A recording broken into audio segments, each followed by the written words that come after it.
Meu nome é Gilberto Tuns, eu sou procurador de justiça, atuo perante a Quinta Câmara Criminal do TJ e vou falar um pouco sobre essa questão do confinamento e o depoimento que eu tenho a dar sobre o que eu estou sentindo. Basicamente, a gente está em trabalho remoto, o trabalho do Ministério Público nunca diminuiu nem cessou nesse período de quase de 40 dias de confinamento. E o que eu mais tenho assim a me manifestar, que me revolta, é com a facilidade que o judiciário no Brasil inteiro soltou a bandidagem e bandidos perigosos. Tanto é verdade que o próprio ministro Luiz Fux, que vai ser o futuro presidente do STF, chamou a atenção dos juízes para terem mais critérios, como, por exemplo, soltaram o número 2 do PCC no Paraná e agora já está foragido. A mesma coisa aconteceu com o processo meu aqui em Porto Alegre, né? É um dos cabeções dos bala na cara, ele tem uma cadeia gigantesca para cumprir, foi a mesma coisa. Ele usou um atestado médico falso e o juiz não teve nenhum critério, o juiz simplesmente soltou, mandou para casa e agora nós constatamos que esse atestado é falso, tá? Então, assim, existe uma idolatria ao bandido de que eles são os coitadinhos, tá? E inundar o país com essa massa de criminosos que são mais de 30 mil já soltos. Concluindo então, Rogério, o desabafo que eu estou fazendo nesse momento aqui foi com que facilidade que o judiciário liberou essas pessoas, que a grande maioria são pessoas perigosas. E é um contrassenso isso, porque eu estou em confinamento, não posso receber visita de familiar, certo? Agora, o bandido que está na cadeia, ele está sendo solto porque há um risco de contaminação. Por que ele vai se contaminar na cadeia? Essa é a pergunta. Teve um desembargador em São Paulo que disse o seguinte: olha, o risco de um preso se contaminar é o mesmo que os astronautas da estação espacial têm de se contaminar. E agora ele está respondendo a um processo por uma linguagem inadequada com os coitadinhos dos presos. Mas essa é a verdade mesmo. Não faz nenhum sentido isso. Não é nenhum lugar do mundo onde esse fenômeno se repetiu, tá? Então, sinceramente, é mais uma vez vitória aos bandidos. Gostaria de saudar a todos os amigos telespectadores do programa Momento Jurídico, saudar os operadores do direito que nos assistem, em especial aos advogados e mais especialmente ainda aos advogados públicos. Estou aqui na minha casa, estou em isolamento social, realizando home office, até sair um pouco da área formal do escritório para vir para a área verde, assim, para poder transmitir uma mensagem com mais esperança de dias melhores. Efetivamente estamos passando por um momento muito complexo, um momento difícil, um momento de exceção, é um momento de muitas indefinições e imprecisões decorrentes dessa pandemia do Covid-19. É um momento em que temos que ter serenidade, sobriedade, equilíbrio, bom senso, empatia. É um momento que nós precisamos ter capacidade de diálogo e capacidade de ouvir a todas as partes envolvidas, especialmente a ciência. Ouvir os infectologistas, os economistas, o pessoal da área jurídica, os profissionais da área social, empresários, trabalhadores, enfim, ouvir a todos para que possamos fazer uma construção coletiva que nos permita sair desse momento de crise. Crise essa que é sim uma crise de saúde, mas que também apresenta efeitos muito drásticos na área social e na área econômica. É preciso fazer um grande pacto social, é preciso que haja uma superação de eventuais diferenças, superação de divergências, e é uma hora de convergência. Temos todos que convergir no sentido de superarmos esse momento. Nesse sentido, eu quero enfatizar o brilhante trabalho que vem sendo feito pela advocacia pública nas 3 esferas da federação, na esfera federal, na esfera estadual, na esfera municipal, que vem prestando um serviço relevantíssimo de orientação jurídica do gestor. O gestor que nesse momento está tão pressionado, tendo que entregar à população respostas rápidas e eficientes para a superação dessa crise. O advogado público está ao lado dele e auxilia não só para a celeridade dessas respostas, para a eficiência dessas respostas, mas também para que essas respostas sejam dotadas de segurança jurídica. A esses colegas que vêm desempenhando essa importante função de orientação jurídica no momento tão drástico, deixo aqui o meu reconhecimento e meu agradecimento pelo trabalho desenvolvido. Gostaria ainda também de parabenizar os profissionais que estão na ponta no combate a essa pandemia, em especial os profissionais da saúde, que têm desempenhado um papel brilhante, feito um trabalho eficiente na contenção dessa pandemia. E por fim, gostaria de me solidarizar a todos aqueles que perderam entes queridos ou que têm entes queridos enfrentando essa patologia ou qualquer outra neste momento tão difícil que tem exigido tanto de nós. E agora, realmente, para encerrar, quero deixar uma mensagem de esperança, de que tenhamos dias melhores, pois eu tenho a convicção de que, passado todo esse momento, sairemos muito mais fortes e mais humanos, podendo construir uma sociedade ainda melhor. Fui convidada pela equipe do Momento Jurídico a gravar um depoimento sobre esse momento de crise que nós vivemos, trazido pela pandemia da Covid-19. Realmente, nós não imaginávamos passar por uma situação como essa, e hoje nós falamos que ela nos impôs um novo normal. Se antes falávamos na advocacia 4.0, na necessidade de adequação às novas tecnologias, hoje temos certeza que sem essas novas tecnologias nós não conseguiremos nos relacionar, não conseguiremos desenvolver a nossa profissão.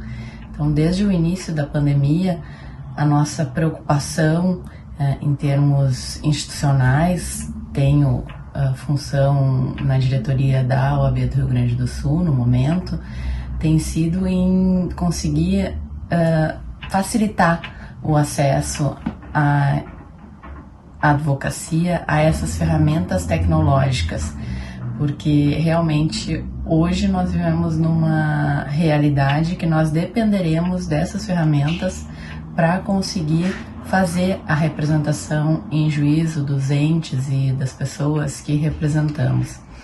Então, este é um primeiro desafio, não é? Essa adaptação às novas tecnologias para o exercício da profissão de cada um. Outro aspecto que me parece importante que nós estamos enfrentando é a conjugação daqueles diversos papéis que nós falávamos em relação à família e à profissão. Hoje tudo isso veio para dentro de nossas casas, não é? E nós temos que conciliar, então, home office com auxílio às crianças, às atividades escolares. Também é um desafio, né, que todos nós estamos enfrentando e, sem dúvida, para vencer essas questões, eu diria, importantes, mas menores, da pandemia da Covid-19, nós precisamos, acima de tudo, de solidariedade, de sentimento de vivermos em comunidade realmente, porque sem isso nós viveremos num efetivo isolamento, né? Para além do isolamento social que nós estamos nos impondo, nós ficaremos apartados e dificilmente, então, manteremos o desenvolvimento das nossas famílias e da nossa sociedade.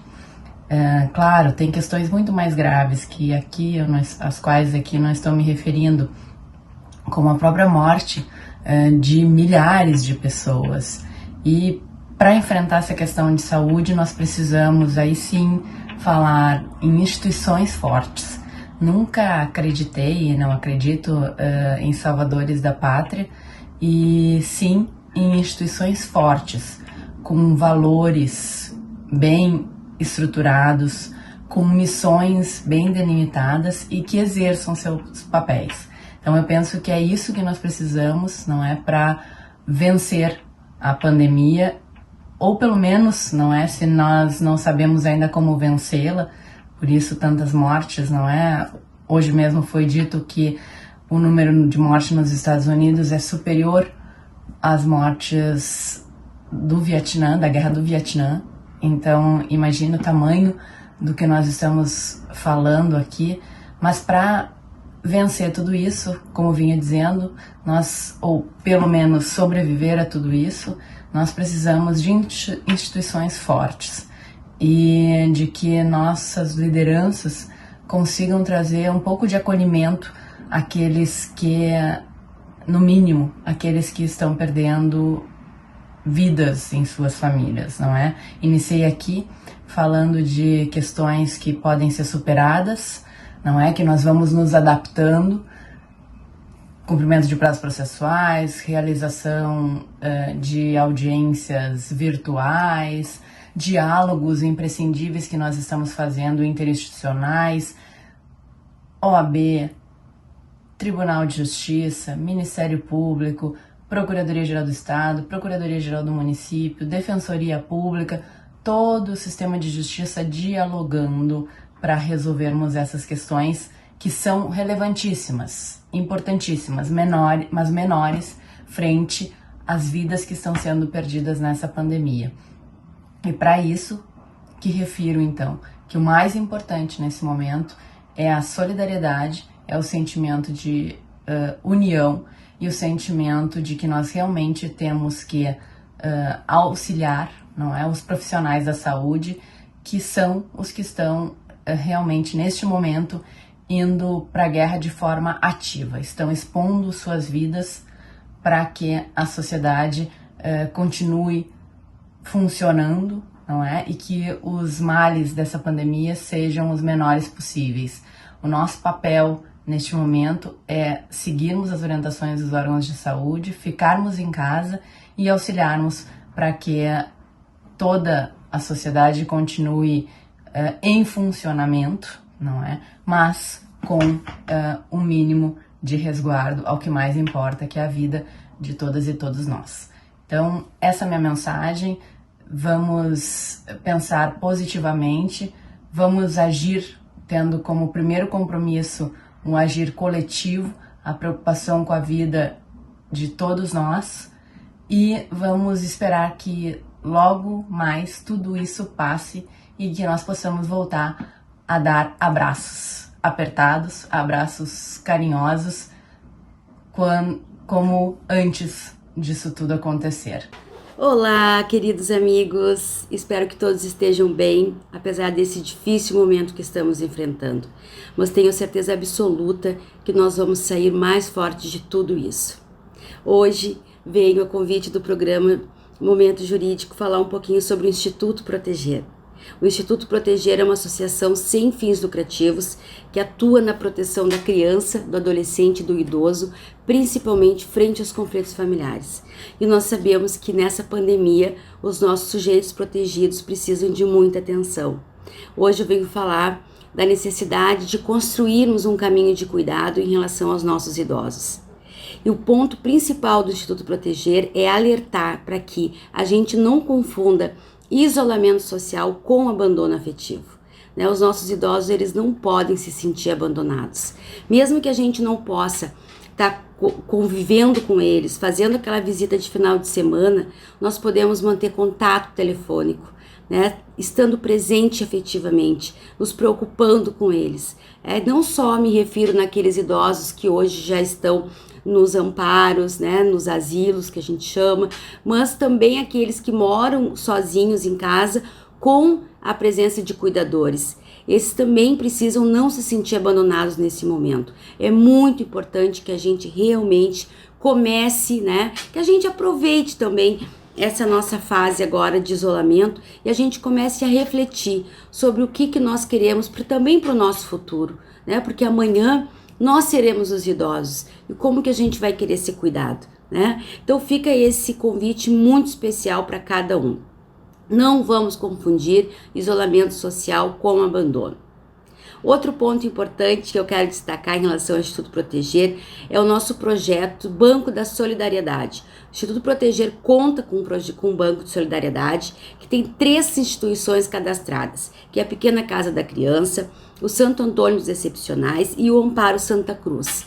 Então a gente trabalha com arrecadação de doações e viabilizando também aquela pessoa que hoje eu gostaria de ajudar, mas não sei qual é a instituição séria, por onde começar, entra lá no site do Instituto Proteger. Também existe um site específico, Banco de Solidariedade. Entre em contato conosco que nós vamos estar conseguindo aí ajudar essas instituições que trabalham com crianças, com idosos, com adultos, né, com doenças especiais, crianças com doenças especiais. Nós vamos poder estar fazendo uma grande rede de solidariedade, não só nesse momento, mas para sempre. Obrigada pelo carinho do Momento Jurídico e lembrar do nosso instituto, e fica o nosso beijo super especial e a torcida para que tudo isso passe o mais rápido possível.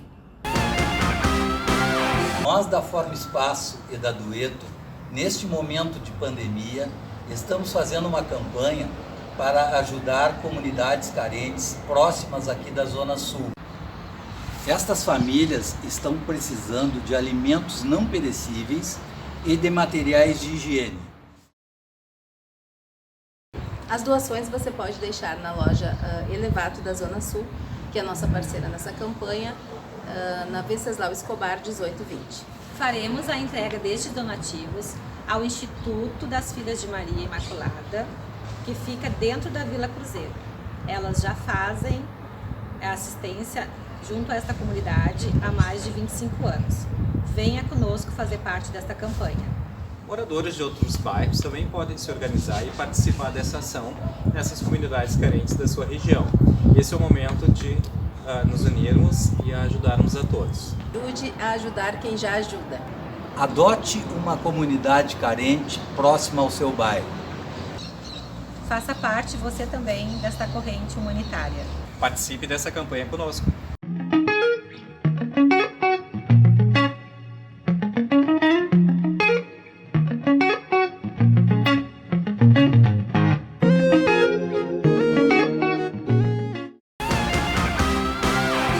Bom dia, olá Rogério, olá Regiane, olá amigos e colegas do Momento Jurídico.